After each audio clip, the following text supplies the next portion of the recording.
بسم اللہ الرحمن الرحیم بسم اللہ الرحمن الرحیم۔ شروع اللہ کے نام سے جو بڑا مہربان نہایت رحم والا ہے۔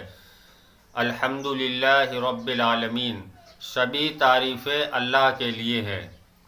سجدہ سہو کب واجب ہو جاتا ہے؟ 2 سجدے کب کیے جاتے ہیں؟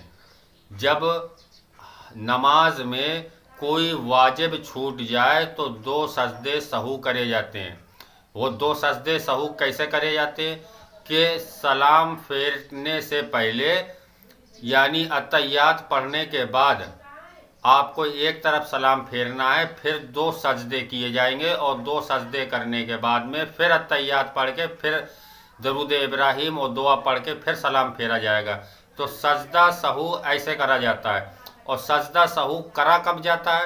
سجدہ سہو جب کرا جاتا ہے کہ جیسے آپ کو سورہ فاتحہ کے بعد کوئی سورہ ملانا تھی اور آپ بھول گئے اور پھر آپ کو یاد آ گئی تو پھر آپ کو 2 سجدے کرنے پڑیں گے تو آپ کی نماز کمپلیٹ ہو جائے گی۔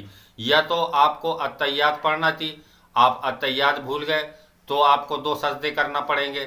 تو اگر کوئی واجب چھوٹ جاتا ہے تو آپ کو 2 سجدے کر لیں گے تو آپ کی نماز ہو جائے گی۔ اگر کوئی فرض چھوٹ گیا تو پھر آپ کو نماز کو دہرانا پڑے گا۔ تو سجدہ سہو جب واجب ہوتا ہے جب کوئی واجب چھوٹ جائے یا نماز میں کوئی غلطی ہو جائے، آپ کو کھڑے ہونا تھا آپ جو ہے بیٹھ گئے، یا بیٹھنا تھا کھڑے ہو گئے، تو سجدہ سہو آپ کا واجب ہو جاتا ہے۔ تو سجدہ سہو کرنے کا جو طریقہ ہے وہ ہم نے آپ کو بتلا دیا ہے، اور سجدہ سہو کب واجب ہوتا ہے وہ بھی ہم نے آپ کو بتلا دیا ہے۔ تو اگر نماز میں کوئی غلطی ہو جاتی تو سجدہ سہو واجب ہو جاتا ہے۔